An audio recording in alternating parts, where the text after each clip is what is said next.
السلام علیکم ورحمۃ اللہ وبرکاتہ۔ الحمد للہ رب العالمین والصلاة والسلام علی اشرف الانبیاء وسید المرسلین نبینا محمد وعلی آلہ وصحبہ اجمعین ومن تبعہم بإحسان الی یوم الدین۔ اعوذ باللہ السمیع العلیم من الشیطان الرجیم من ہمزہ ونفخہ ونفثہ۔ بسم اللہ الرحمن الرحیم۔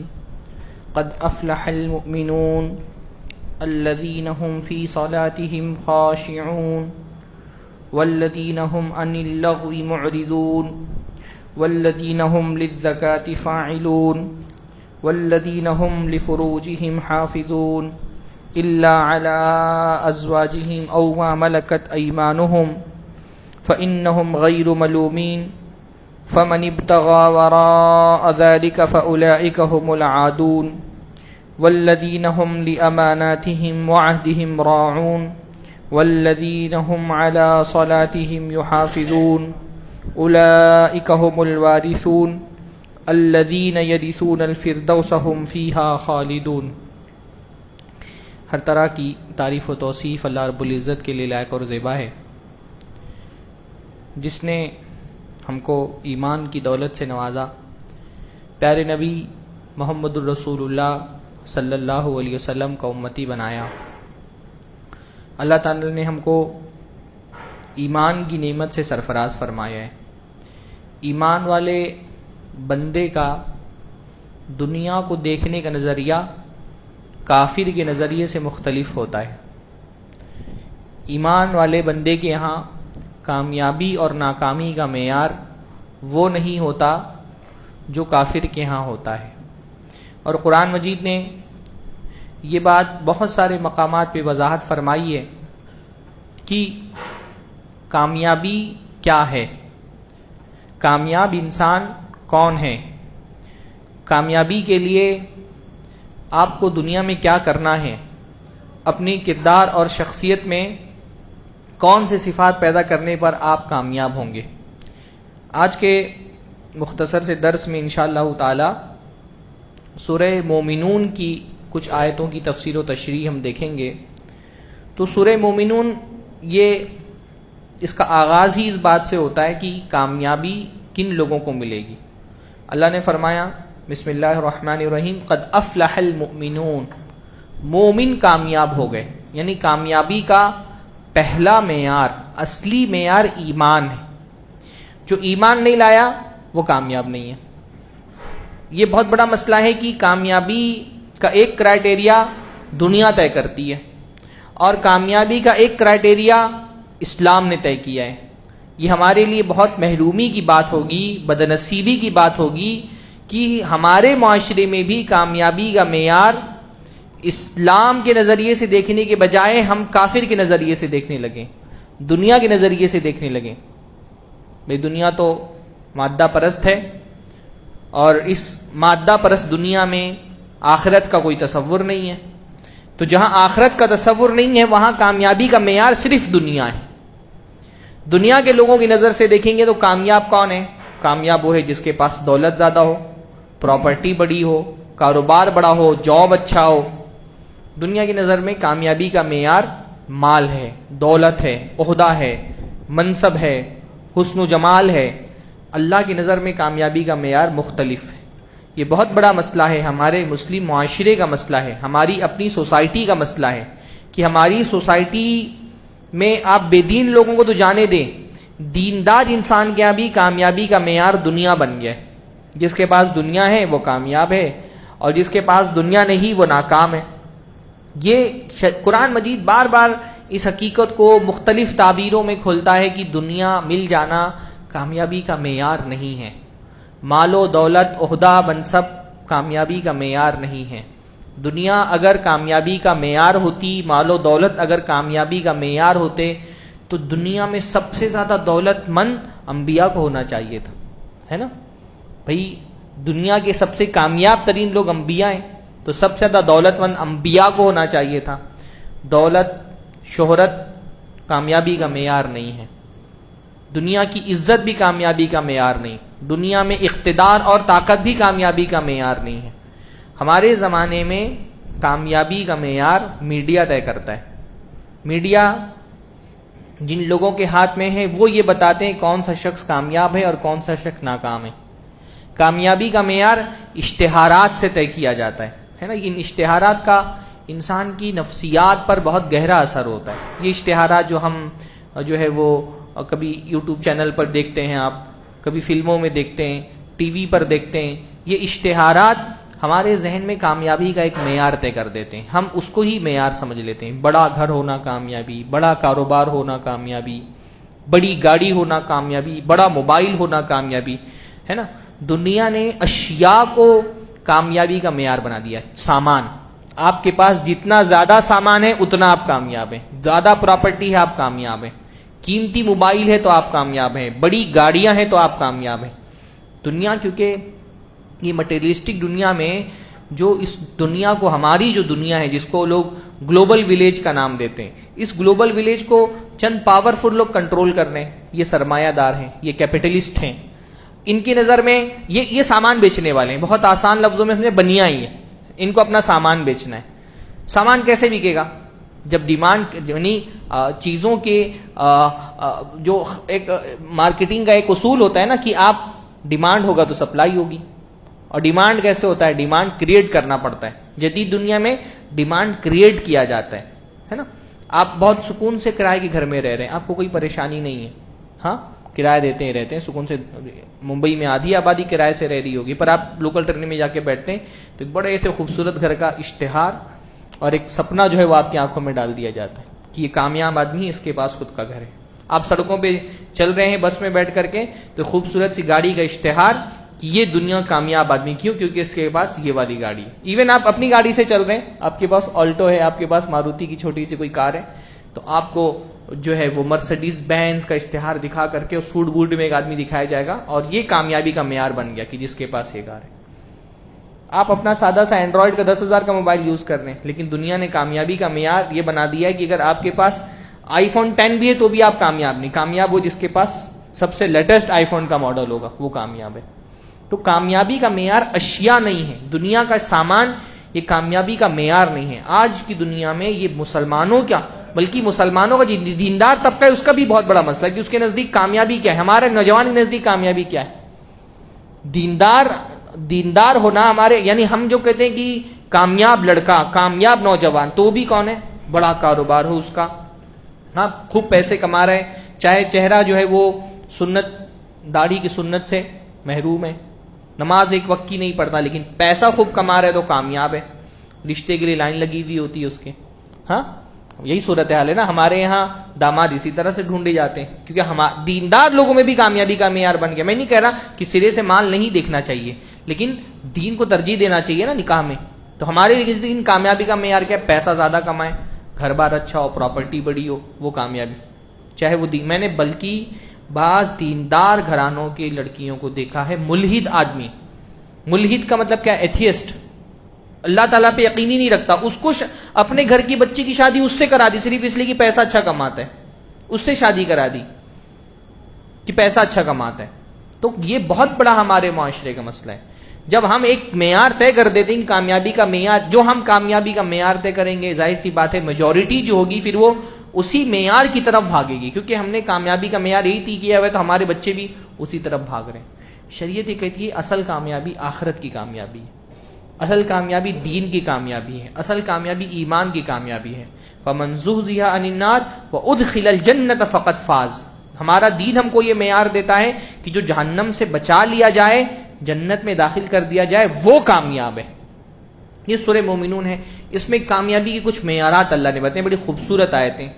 ہم اس معیار کو پڑھیں، اس کو سمجھیں اور دیکھیں کہ اس معیار پر ہم خود کتنا کھرے اترتے ہیں، کیا ہم کامیاب ہیں؟ اللہ نے فرمایا قد افلح المؤمنون، ایمان والے کامیاب ہو گئے۔ ایمان سب سے پہلی شرط کامیابی کی ایمان۔ اگر ایمان کی دولت آپ کے پاس نہیں ہے آپ کامیاب نہیں ہیں۔ کافر کبھی کامیاب نہیں ہے۔ دنیا میں ہو سکتا ہے اس کو اقتدار ملا ہے، حکومت ملی ہے، سیاست پہ اس کی گرفت ہے، لیکن وہ کامیاب نہیں ہے۔ اللہ نے قرآن مجید میں بار بار ایک حقیقت کی طرف توجہ دلائی ہے کہ اہل ایمان بعض مرتبہ کافروں کو اقتدار کو دیکھ کر کے اپنا دل چھوٹا کرنے لگتے ہیں. اللہ نے فرمایا فلا یغرنک تقلبہم فی البلاد، تقلب الذین کفروا فی البلاد، کہ اللہ کے رسول یہ جو کافر لوگ شہر و شہر پھرتے ہیں، ان کے ہاتھ میں اقتدار ہے، قوت ہے، ڈپلومیسی میں ان کا بڑا مقام ہے، ورلڈ بینک ان کے ہاتھ میں ہے، یونائٹڈ نیشن میں ان کا کنٹرول ہے، ہاں نیٹو ان کی سب سے بڑی دنیا کی فوج ہے. ان کی دنیا کی کامیابی کو دیکھ کر کے آپ غرور میں مبتلا نہ ہو. متاع قلیل، یہ تھوڑے دن کا سامان ہے، تھوڑے دن کے لیے ہے، مزے کر لیں. اللہ تعالیٰ نے ان کے لیے پھر ہمیشہ ہمیشہ کے جہنم رکھا ہے. تو یہ دنیا میں کسی پارٹی کو اقتدار مل گیا ہے کافروں کی اور وہ ظلم و ستم ڈھا رہی ہے تو ہم دل مایوس چھوٹا کر کے بیٹھ جاتے ہیں، یہ تھوڑے دن کی کامیابی ہے. ابھی سورہ مومنون میں یہ بات آگے آئے گی کہ جب ان کو زندہ کیا جائے گا، ان ظالموں کو، اور اللہ تعالیٰ پوچھے گا کتنا دن رہ کر کے آئے دنیا میں، تو کہیں گے ایک دن یا دن کا کچھ حصہ بس. تھوڑی یہ دنیا کی زندگی بہت چھوٹی ہے، ہم کیونکہ اس سے گزر رہے ہیں تو ہم کو بڑی لگ رہی ہے. جب یہ گزر جائے گی تو پتہ چلے گا کچھ نہیں تھی. بھئی ہم لوگ 35 سال کی عمر میری ہو گئی، آپ میں سے کتنے 60-70 سال کی عمر کو کراس کر چکے ہوں گے. آپ جب پیچھے مڑ کر کے دیکھتے ہیں تو آپ کو کیا لگتا ہے؟ آپ کو لگتا ہے بہت جلدی زندگی ختم ہو گئی، 35 سال بہت جلدی نکل گئے. ایسا لگتا ہے ہاں ابھی ہم بچے تھے، ابھی جوان ہوئے، ابھی بوڑھے ہو گئے. ہاں وقت کیسے گزرتا ہے ہم کو پتہ نہیں چلتا. ہم کیونکہ اس وقت سے جب گزر رہے ہیں تو وہ وقت ہم کو بڑا لگتا ہے، جب وہ وقت گزر جاتے ہیں تو وہ بہت مختصر ہوتا ہے. دنیا کی زندگی بہت مختصر زندگی. کافر کامیاب نہیں ہو سکتا، کافر کامیاب نہیں ہے. ہاں دنیا میں اللہ نے کیونکہ مہلت دی ہے تو اس کو تھوڑا سا مال مل جاتا ہے. اللہ تعالیٰ تو یہ بتایا کہ اگر اللہ رب العالمین تو ان کے گھروں کو سونے کے کر دیتا، سونے کی اینٹیں ہوتی ان کے گھروں کے اندر، کیا ہو جائے گا؟ ہاں اللہ کے اس دنیا کی کوئی اہمیت ہی نہیں ہے. اللہ تعالیٰ کے نزدیک تو دنیا کی اہمیت اگر مکھی کے پر کے برابر ہوتی تو کافروں کو ایک گھٹ پانی بھی نہیں پلاتا.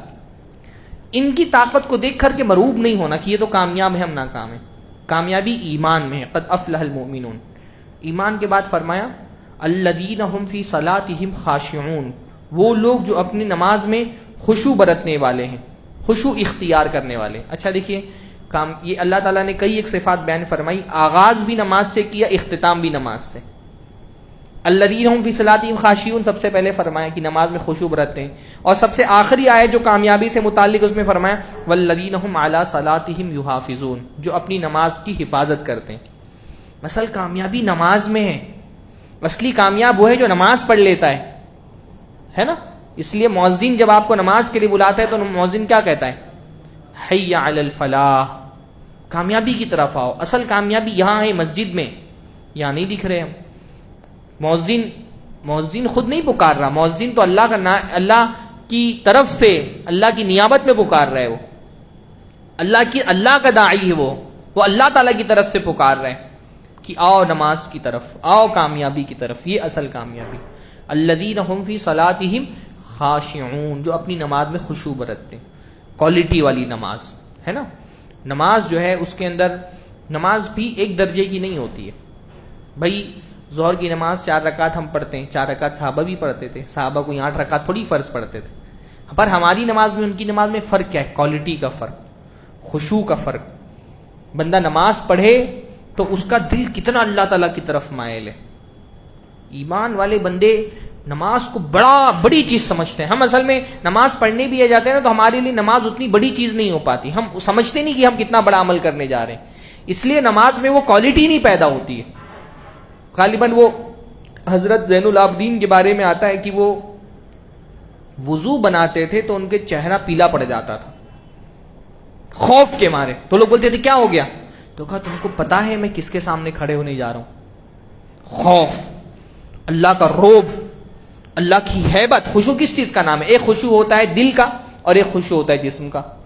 دل کا خشوع یہ ہے کہ بندہ جب نماز پڑھنے کے لیے آیا ہے نا، اس کو یہ احساس ہو کہ جیسے کوئی فقیر مسکین، کوئی غریب آدمی کسی بادشاہ کے دربار میں پہنچ گیا ہو تو کیسا سہما ہوا رہے گا، وہ ڈرا ہوا رہے گا. وہ ڈر، وہ خشوع میں ڈر کے معنی پائے جاتے ہیں نا، ایک ہیبت، ایک روب. وَخَشَعَتِ الْأَصْوَاتُ لِلرَّحْمَٰنِ. اللہ تعالیٰ فرماتے قرآن کے اندر کہ قیامت کے دن جب اللہ رب العالمین کا نزول ہوگا، آوازیں دب جائیں گی رحمان کے سامنے. کیسے؟ فلا اسمع اللہ ہمسا، کیسے؟ فلا تسمعوا الا ہمسا. جب اللہ تعالیٰ کا نزول ہوگا نا, آپ سوچیں قیامت کا منظر کیا ہوگا. پوری انسانی آبادی حضرت آدم سے لے کر کے دنیا میں پیدا ہونے والا آخری انسان سارے جمع ہیں. اتنے سارے لوگوں کو خاموش کرنا آسان ہے؟ 4 لوگ جمع ہو جائیں تو خاموش نہیں ہوتے. سارے انسان جمع ہیں. اللہ تعالیٰ جب اللہ تعالیٰ میدان حشر میں نزول ہوگا, اللہ کا فرشتے اللہ کا عرش تھامے ہوئے آئیں گے. خشعت الاصوات للرحمن, آوازیں دب جائیں گی اللہ کے سامنے, کوئی بول نہیں پائے گا. اتنی بڑی آبادی ہوگی, پوری ساری انسانیت جمع ہے, کسی کے اندر ہمت نہیں ہوگی بولنے کی. ہمسا, ہمس کا مطلب کیا, وہ آواز جو گلے سے نہیں نکلتی نا, سرسراہٹ بس ہونٹ سے نکلتی ہے, ہاں بس اتنی سنائی دے گا. تو یہ ہیبت اللہ کی. خشوع کا مطلب کیا ہوتا ہے, نماز میں دل میں اللہ کی ہیبت کو محسوس کرنا. ہاں یہ خشوع ہے, وہ دل کا خشوع. یہ کب ہوگا, یہ اس وقت ہوگا جب آپ نماز کی ویلیو کو سمجھیں گے. آپ زندگی میں کوئی عمل ایسا نہیں کر سکتے جو نماز سے زیادہ افضل ہو. سب سے بڑا کام جو آپ کرتے ہیں وہ کیا کر رہے ہیں, نماز پڑھ رہے ہیں. اس سے بڑا کوئی کام ہی نہیں دنیا کے اندر, انسان کر ہی نہیں سکتا ہے. سب سے بڑا کام نماز پڑھنا ہے. ہم جو نمازوں میں ہمارے خشوع نہیں ہوتا, اس کی ایک وجہ یہ کہ بعض مرتبہ نماز جو ہے نا وہ اس محبت سے نہیں پڑھتے. محبت ہونی چاہیے نماز میں نا. ایمان والا بندہ وہ تو شوق سے نماز پڑھتا ہے, وہ بوجھ نہیں رہتا. نماز ایمان والے بندے کے لیے نماز بوجھ نہیں رہتی. ایمان والے بندے کے لیے نماز شوق ہوتا ہے. اس لیے ایمان والے بندوں کی علامت کیا بتائی گئی, ان کا دل مسجد میں ہی اٹکا ہوا ہے, مسجد میں ہی لگا ہوا ہے, جانا ہی نہیں چاہتا ہے مسجد سے. لیکن زندگی ہے, ذمہ داریاں ہیں, کاروبار ہے, کرنا ہے, وہ کمانے جانا پڑے گا تو مجبوراً نکل کے جاتا ہے. لیکن بس وہ سوچتا ہے کہ کتنی جلدی میری نماز کا وقت ہو, دوبارہ میں مسجد میں پہنچوں.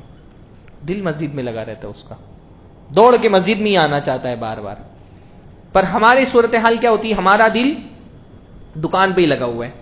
ہم اپنا جسم لے کر کے آ جاتے ہیں, یہ بھی بہت اچھی بات ہے, ان لوگوں سے تو بہتر یہ جو آتے ہی نہیں ہیں. ہم اپنا جسم لے کر کے آ جاتے ہیں مسجد میں, پر دل دکان پر چھوڑ کر آتے ہیں. وہ دل وہیں پر ہے. ہاں سر سجدے میں ہے, دل حساب میں لگا ہوا ہے, جا کر کے یہ کرنا ہے, جا کے وہ کرنا ہے, اس کا حساب کرنا ہے, اس کو فون کرنا ہے, اس کو کال کرنا ہے. اسی میں دماغ وہیں پر ہے اور سر سجدے کے اندر. دل کو مسجد میں لے کر کے آئیے. خشوع جب تک دل میں خشوع نہیں ہوگا, جسم میں خشوع نہیں آئے گا. پہلے خشوع دل کے اندر آنا چاہیے, دل کو مسجد میں لے کر کے آئیے. اس لیے خاص طور پہ رمضان میں یہ معمول بنائیے کہ اذان سے پہلے مسجد میں آ جائیں. اور کتنی فضیلت کی بات ہے, آپ مسجد میں آ جاتے ہیں, آپ کا نماز کا میٹر ڈاؤن ہو جاتا ہے, آپ نماز میں شمار ہوتے ہیں. ابھی نماز کھڑی نہیں ہوئی پر آپ کو شمار نماز میں ہی ہوتا ہے. اور نماز کے بعد بھی جب تک بیٹھے رہتے ہیں, وضو نہیں ٹوٹتا آپ کا, کوئی لغو کام نہیں کرتے, آپ نماز میں ہی شمار ہوتے ہیں. پہلے سے آ جائیے, بیٹھیے انتظار میں, اللہ تعالیٰ کی سے لقاء کے انتظار میں. نماز کیا ہے, اللہ سے ملاقات ہے نا. بعض سلف کہا کرتے تھے کہ نماز مومن کی معراج ہے. اللہ کے رسول صلی اللہ علیہ وسلم اللہ سے ملنے کے لیے معراج کرنے آسمان پر گئے. ہم کو اللہ سے ملنا ہوتا ہے تو ہم کو کہاں آنا رہتا ہے, مسجد میں. اللہ سے نماز اللہ سے رابطے کا ذریعہ ہے. تو ایسے خشوع پیدا ہوگا. اور پھر خشوع اس لیے بھی ہماری نماز میں نہیں آتا نا, کیونکہ ہم جو پڑھ رہے ہوتے ہیں ہم کو پتہ ہی نہیں ہوتا ہم کیا پڑھ رہے ہیں. جب پتہ ہی نہیں ہوگا کیا پڑھ رہے ہیں تو کیسے خشوع آئے گا. زبان سے طوطے کی طرح رٹ دیتے ہیں, اللہم باعد بینی و بین خطایایا کما باعدت بین المشرق والمغرب. ہم میں سے کتنے لوگوں کو دعا استفتاح کا ترجمہ پتہ ہے؟ اتنی پیاری دعا, اللہم باعد بینی و بین خطایایا. اتنی پیاری دعا کتنے لوگ ہم میں سے جانتے ہیں اس کا کیا معنی ہے, کیا مطلب ہے, کیا مفہوم ہے؟ نہیں جانتے ہم. سورہ فاتحہ, اس کو بہت سارے لوگ ترجمہ ہی نہیں جانتے. جو ترجمہ بھی جانتے ہیں گہرائی میں جا کر کے اس کے معنی کو نہیں سمجھتے. ورنہ واللہ اہدنا الصراط المستقیم بولتے ہوئے بندہ کانپ اٹھے گا. کتنی پیاری دعا ہے, اہدنا الصراط المستقیم, اللہ صراط مستقیم پر چلا. ہاں دنیا کا پھر جہان جو ہے وہ کھل جاتا ہے اہدنا الصراط المستقیم سے. ہدایت ہوتی کیا ہے, ہم مانگ کیا رہے اللہ سے, صراط مستقیم ہے کیا جس پہ چلنے کے لیے دعا مانگ رہے ہیں. ہاں غیر المغضوب علیہم ولا الضالین پڑھتے ہیں زبان سے, کبھی محسوس ہوتا ہے زبان یہاں پہ پڑھتے ہیں غیر المغضوب علیہم ولا الضالین, مسجد سے باہر نکل کے انہی کے راستے پہ چل رہے ہوتے ہیں. نماز میں کہ دعا مانگتے ہیں اللہ تعالیٰ مغضوب علیہم کے راستے پہ مت چلانا, ضالین کے راستے پہ مت چلانا, مسجد سے باہر نکل کے انہی کے راستے پہ چلنا شروع کر دیتے ہیں.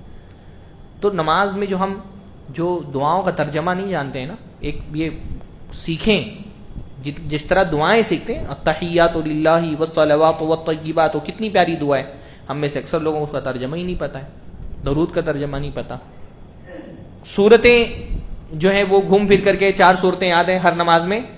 ہم اصل میں نماز شروع کرتے ہیں اللہ کے لیے، پھر اللہ ہی کے لیے نماز پڑھتے ہیں، پر ہم کیا کرتے ہیں نماز کو جیسے وہ ایروپلین ہوتا ہے نا، پائلٹ جو ہے وہ پہلے اڑاتا ہے، ہاں جب فلائٹ جو ہے وہ اسٹیبل ہو جاتی ہے تو پھر وہ اس کو آٹو پائلٹ موڈ پہ ڈال دیتا ہے، پھر وہ کچھ نہیں کرتا، چھوڑ دیتا ہے وہ، پھر وہ فلائٹ خود اپنے آپ کو کنٹرول کرتی ہے، جو اس کا آٹومیٹک سسٹم ہوتا ہے نا وہ خود کنٹرول کرتا ہے، پھر وہ چل کرتا ہے آرام سے پائلٹ.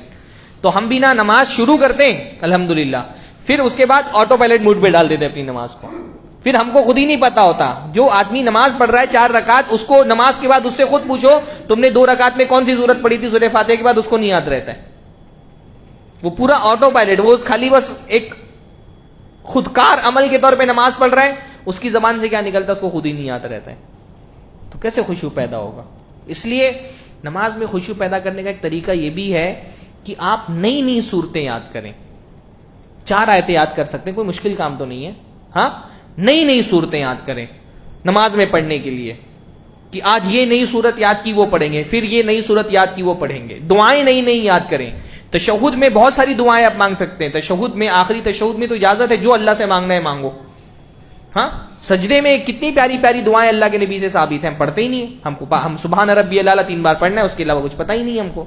کتنی پیاری پیاری دعائیں اللہ کے نبی سے ثابت ہیں سجدے میں، اس کو یاد کریں نئی نئی دعائیں. ہاں بلکہ اور بھی دعائیں انشاءاللہ تعالیٰ آپ اپنی طرف سے بھی مانگ سکتے ہیں. تو اب وہ ہم کو یاد ہی نہیں ہے دعائیں. ہاں اور یاد بھی ہے تو زبان سے بولتے ہیں اور دل میں وہ خیال ہی نہیں ہوتا کہ ہم اللہ سے کیا مانگ رہے ہیں. اس لیے نماز میں خشوع نہیں، نماز کی کوالٹی کو بڑھائیے. ہاں امپروو، ہر چیز میں امپروومنٹ چاہتے ہیں ہم نا، تو نماز میں بھی امپروومنٹ ہونا چاہیے کہ نہیں ہونا چاہیے؟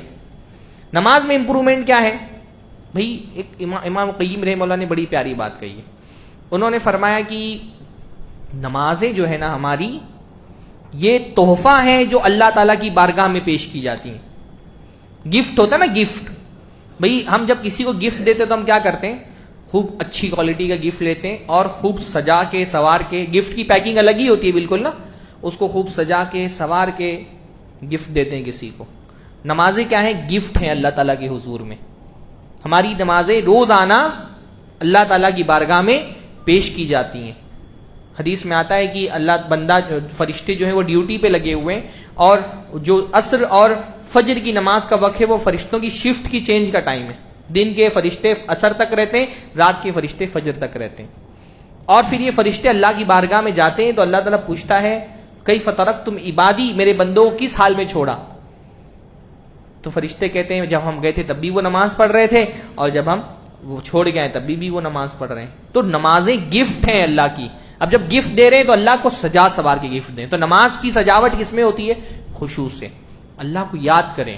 منافقین کی نماز کے بارے میں کہا گیا کہ وہ لا یذکرون اللہ الا قلیلا، وہ نماز میں اللہ کو بہت کم یاد کرتے ہیں. یہ منافقین کی نماز ہوتی کہ وہ اللہ تعالیٰ کو بہت کم یاد کرتے ہیں. اور ہم کتنا اللہ کو یاد کرتے ہیں؟ ہم کو سوچنا چاہیے نماز میں ہم اللہ کو کتنا یاد کرتے ہیں، دنیا کتنی یاد ہم کو رہتی ہے. کوالٹی، پہلی چیز ہے کوالٹی. پہلی آیت میں نماز کی کوالٹی امپروو کرنے کی بات کی گئی. مومن خشوع سے نماز پڑھتے ہیں، اور جو خشوع سے نماز پڑھنے والا ہے وہ کامیاب ہے.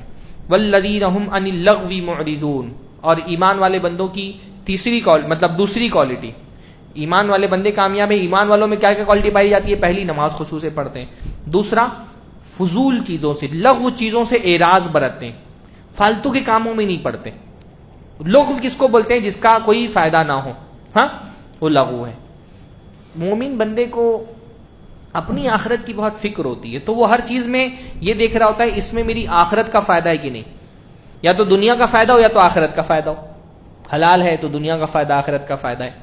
تو وہ جو چیزیں جن میں کوئی فائدہ نہیں ان کے پیچھے نہیں پڑتے. فضول کی گفتگو، یہاں وہاں کی مجلسیں، ان کی غیبت، ان کی چغلی، ان کے بارے میں گفتگو، یہ لغو چیزوں کی پیچھے نہیں پڑتے. کھیل کود تماشا جس میں کوئی فائدہ نہیں دنیا کا.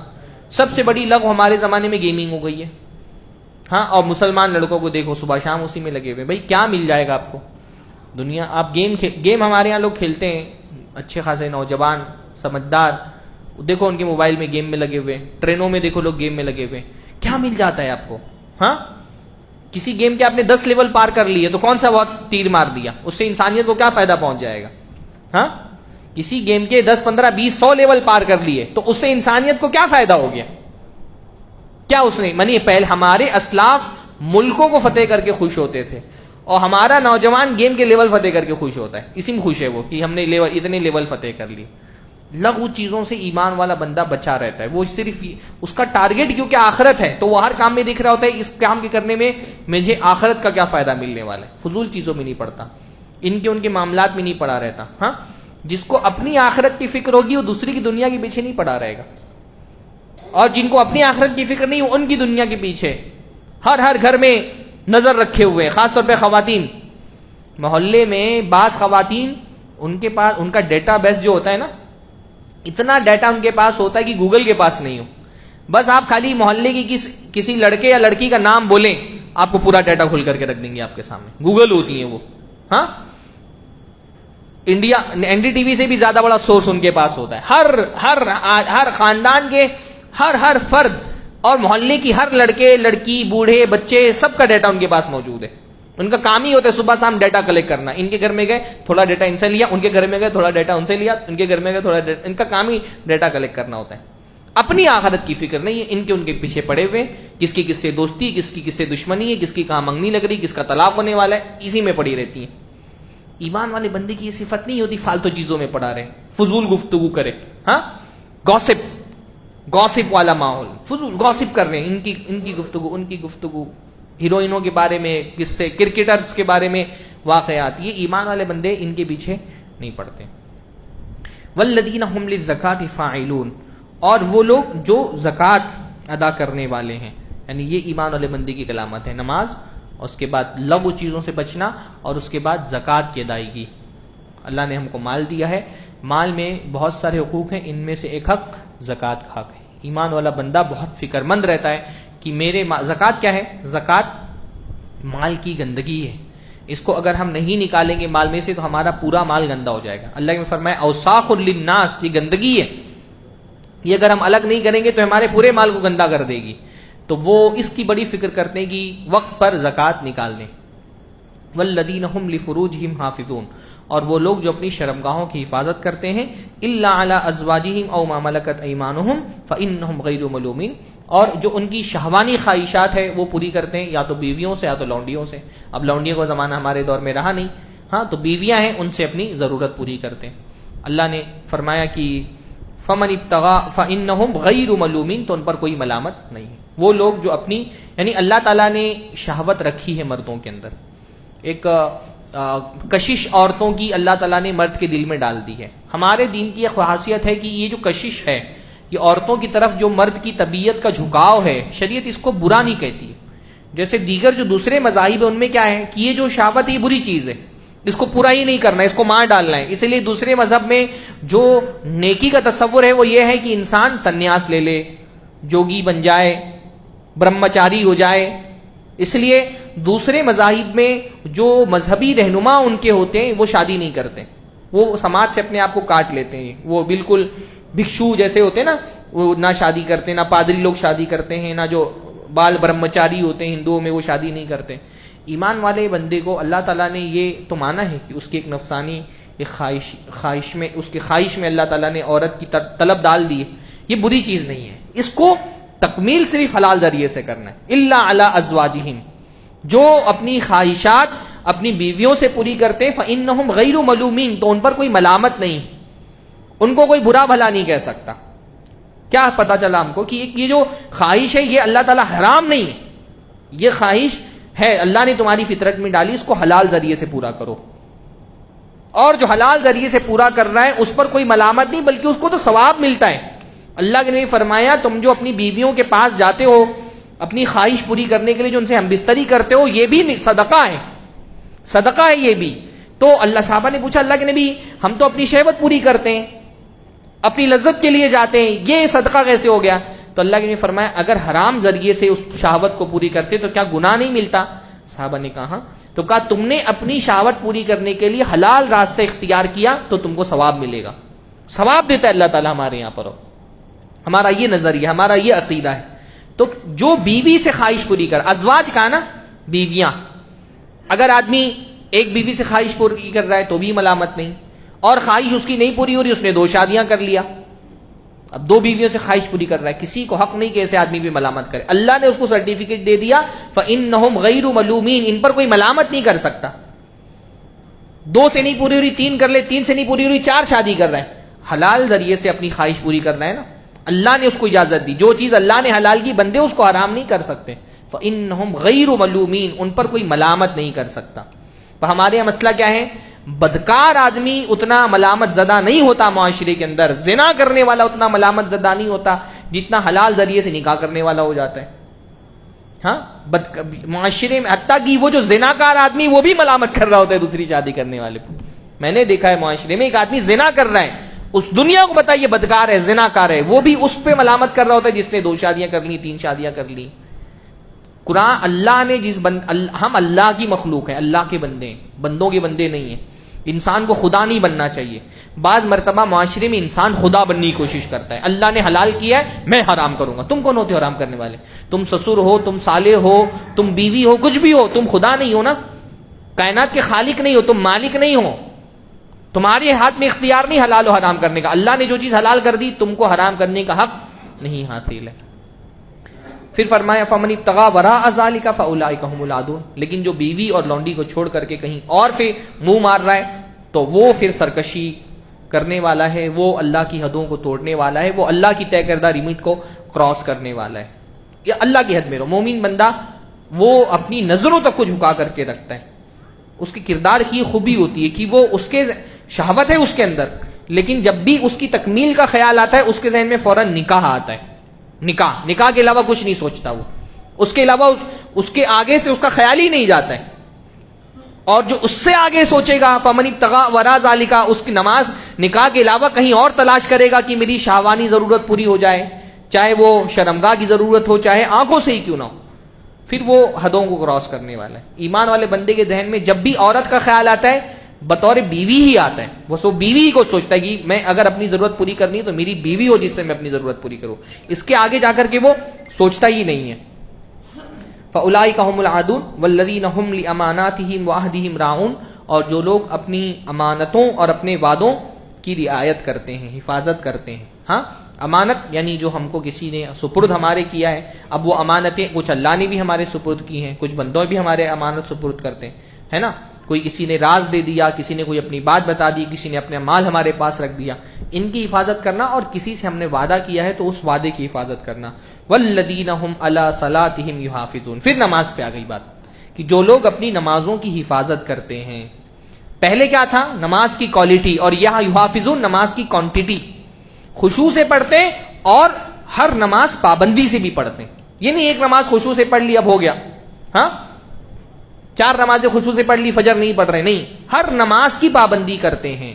پہلی جو آیت تھی اس میں کوالٹی کی بات تھی کہ نماز بہت کوالٹی والی پڑھتے ہیں، اور یہ جو آخری آیت آئی اس میں کوانٹٹی کی بات ہے کہ نماز ہر نماز پڑھتے ہیں. جو اللہ نے نمازیں واجب کی ہیں ان کی حفاظت کرتے ہیں.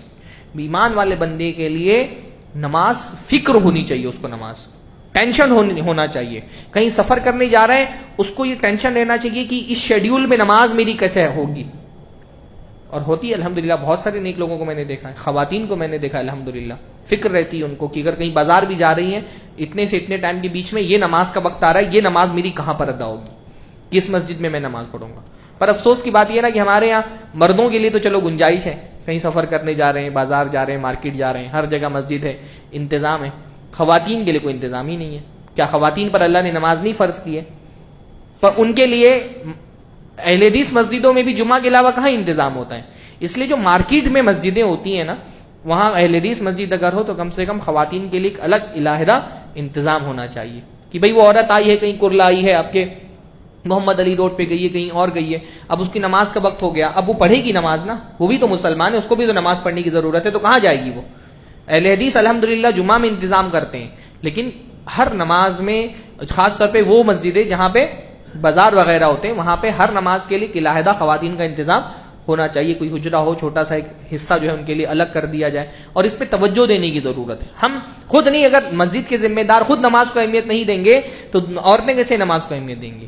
تو بہت ساری خواتین کو میں نے دیکھا ہے، ہم لوگ تو یہیں سینٹر پہ رہتے ہیں، بعض مرتبہ ایسا ہوتا ہے یہاں جمعیت میں کہ بہت مرتبہ خواتین آتی ہیں، ہم کو نماز پڑھنا ہے، کوئی جگہ ہو تو دے دیں نماز پڑھنے کے لیے. اب وہ عورت بیچاری پریشان ہے، کہاں جائے گی نماز پڑھنے کے لیے؟ ہمارے یہاں تو ہمارے دوسرے بھائی لوگوں کے لیے تو عورت بازار میں جائے تو فتنہ نہیں ہوتا ہے، لیکن مسجد میں جائے گی تو فتنہ ہو جائے گا، تو وہ تو فتنے کی وجہ سے ہی جگہ نہیں دیتے. ہم اہل حدیث الحمدللہ مسجد میں انتظام کرتے ہیں، لیکن صرف جمعہ میں، صرف جمعہ کے لیے نہیں. اللہ کے نبی کے زمانے میں خواتین کا ہر نماز میں انتظام ہوتا تھا مسجد کے اندر.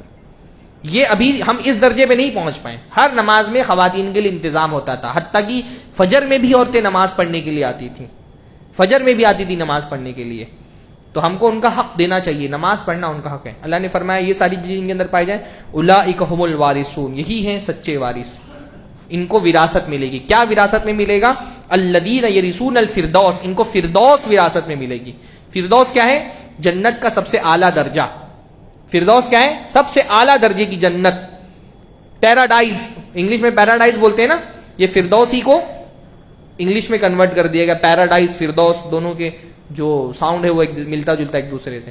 تو اللہ نے فرمایا جب بھی اللہ سے مانگو فردوس مانگو، کیونکہ فردوس کیا ہے؟ سب سے اعلیٰ درجے کی جنت ہے. تو مانگتے ہوئے یہ نہیں سوچنا ہے ہمارے اعمال، ہم اپنے اعمال سے تو ہمارے اعمال سے تھوڑی ہم کو جنت ملنے والی، جنت تو اللہ کی رحمت سے ملنے والی ہے. تو اللہ کی رحمت میں کوئی کمی نہیں ہے، تو اللہ سے جب بھی مانگو جنت الفردوس مانگو. ہاں، ہم فیہا خالدون، اور اس میں وہ ہمیشہ ہمیشہ رہیں گے. پھر اللہ تعالیٰ نے جو ہے اپنی کچھ نشانیوں کا ذکر کیا ہے. اللہ تعالیٰ وَأَنزَلْنَا مِنَ السَّمَاءِ مَاءً بِقَدَرٍ، اللہ تعالیٰ کی کرشموں میں سے ایک یہ ہے کہ اللہ تعالیٰ آسمان سے ایک خاص مقدار میں پانی نازل کرتا ہے. پانی کو اللہ کی بہت بڑی نشانی قرآن مجید میں کئی مقامات پہ قرار دیا گیا ہے. اور پانی کا جو نظام ایک اللہ نے سائیکل بنایا نا موسم کا، یعنی پانی نازل ہو رہا ہے اور اتنا ایک خاص مقدار، ہر سال ہم ممبئی میں رہتے ہیں، ہر سال 4 مہینے بارش ہوتی ہے، اور بالکل اتنی متناسب بارش ہوتی ہے کہ ہماری ضرورتوں کے لیے کافی ہو جائے. عام طور پہ اتنا ہی ہوتا ہے نا. یہ ایک خاص مقدار میں اللہ کا پانی نازل کرنا جو ہماری کھیتی باڑی کے لیے، ہماری اپنی ضرورتوں کے لیے کافی ہو جائے، اور ایک خاص مہینے میں پانی نازل کرنا، یہ اللہ کی نشانیوں میں سے ایک نشانی ہے. اور پھر اللہ تعالیٰ نے اہل ایمان کی علامتیں بتاتے ہوئے ایک بڑی پیاری بات کہی، والذین یؤتون ما اتوا وقلوبهم وجلہ، کہ اللہ کے بندے وہ ہیں جو اللہ کے راستے میں دینا ہوتا ہے دیتے ہیں، لیکن ان کے دل ڈرے ہوئے رہتے ہیں خوف سے. تو حضرت عائشہ نے پوچھا اللہ کے نبی جب اللہ کے راستے میں سب کچھ دیتے ہی ہیں، اتنی نیکیاں کرتے ہیں، تو پھر کیوں ڈرتے ہیں؟ جب سب نیکیاں کر رہے ہیں، اللہ کے راستے میں خرچ کر رہے ہیں، تو ڈرتے کیوں ہیں؟ کیا یہ کوئی گنہگار لوگ ہیں، فاسق فاجر لوگ ہیں، یہ کیوں ڈرتے ہیں؟ اللہ کے نبی نے فرمایا یہ گنہگار لوگ نہیں ہیں، یہ فاسق فاجر نہیں ہیں، یہ نیکیاں کر کے ڈرتے ہیں کہ پتہ نہیں ہماری نیکیاں بھی اللہ کی بارگاہ میں قبول ہوگی کہ نہیں ہوگی. ایمان والا بندہ نیکی کر کے گھمنڈ میں مبتلا نہیں ہو جاتا، رے میں نے تو کر لیا، میں نے تو اتنا قرآن پڑھ لیا، میں نے تو اتنی نمازیں پڑھ لی، میں نے تو اتنے روزے رکھ لیے. وہ نیکیاں کر کے بھی ڈرا ہوا رہتا ہے، دل اس کے کانپ رہے ہوتے، قلوبہم وجلہ، ان کے دل جو ہے وہ تھرا رہے ہوتے ہیں، کپ کپا رہے ہوتے ہیں. کیوں کپ کپا رہے ہیں؟ کہ پتہ نہیں یہ نیکی میں نے کی اللہ قبول کرے گا کہ نہیں کرے گا. روزے ہم رکھ رہے ہیں، ہم بہت سارے روزہ رکھنے والوں کو قیامت کے دن کھوکھلے روزے ان کے رہیں گے، بس بھوک پیاس اور کچھ نہیں ان کا روزہ. بہت ساری نماز پڑھنے والے قیامت کے دن سمجھیں گے ہم تو بڑا نمازیں پڑھ لی، کھوکھلی نمازیں ہوں گی، اونٹھک بیٹھک کے علاوہ کچھ نہیں ملے گا ان کو. ہاں، پتہ نہیں ہمارا کیا حاصل ہونے والا ہے. بس اللہ سے اچھی امید رکھنی چاہیے. اس لیے نیکی کرنے کے ساتھ ساتھ اس کی قبولیت کے لیے بھی دعا کرنا چاہیے کہ اللہ ہم بہت متقی پرہیزگار نہیں ہیں، جتنا ہم سے ہو سکا نمازیں پڑھ رہے ہیں، قرآن پڑھ رہے ہیں، روزے رکھ لے رہے ہیں، ہاں اس کوالٹی کو برقرار نہیں رکھ پا رہے ہیں، پر تو اپنی رحمت سے قبول فرما لے. ہاں، ربنا تقبل منا انک انت السمیع العلیم. کب پڑھی تھی حضرت ابراہیم نے یہ دعا؟ ہاں، جب بیت اللہ کی تعمیر کی تو اللہ سے دعا کی. بعض سلف جب اس آیت کو پڑھتے تھے تو روتے تھے کہ اللہ کے خلیل اللہ کے حکم سے اللہ کا گھر بنا رہے ہیں، پھر بھی ڈرے ہوئے کہ پتہ نہیں اللہ کیا قبول ہوگا کہ نہیں ہوگا، اور دعا کر رہے ہیں ربنا تقبل منا انک انت السمیع العلیم. تو ہم کچھ عبادت کر کے گھمنڈ میں نہیں مبتلا ہو جانا ہے کہ ارے اب تو بہت عبادت کر لی، ہاں بڑا ہم کو جنت مل گئی پکا ایک دم. نہیں، ایمان والا بندہ، صحابہ کرام کو جنت کی بشارتیں مل جاتی تھی پھر بھی روتے تھے، ڈرے ہوئے رہتے تھے. ہاں، تو ایمان والا بندہ، اس لیے حسن بصری سے غالباً پوچھا گیا کہ راحت کب ہے؟ ٹینشن رہتا نا ایمان والے بندے کو، پتہ نہیں میرا کیا ہوگا. تو حسن بصری سے پوچھا گیا راحت کب ہے؟ تو انہوں نے کہا اس پہلے قدم کے ساتھ جو جنت میں جائے گا. جب تک جنت میں پہنچ نہ جاؤ ٹینشن لگا ہی رہنا ہے، ڈر لگا ہی رہنا ہے. دنیا میں ایمان والا بندہ ڈرا ہی رہتا ہے کہ پتہ نہیں میرا کیا ہونے والا ہے. پھر یہ بڑا پیارا جو ہے وہ ایک بندے کا اللہ تعالیٰ کے ساتھ، جو کافر ہیں مشرک ہیں دنیا میں ظلم و زیادتی کرنے والے ہیں، اللہ تعالیٰ سے اس کی جو گفتگی ہوگی قیامت کے دن، اللہ نے اس کا ایک نقشہ کھینچا ہے. یہ آیتیں ایسی ہیں کہ ان کو تفسیر کیا کی جائے، ان کو ترجمہ ان کا پڑھیے کبھی یاد.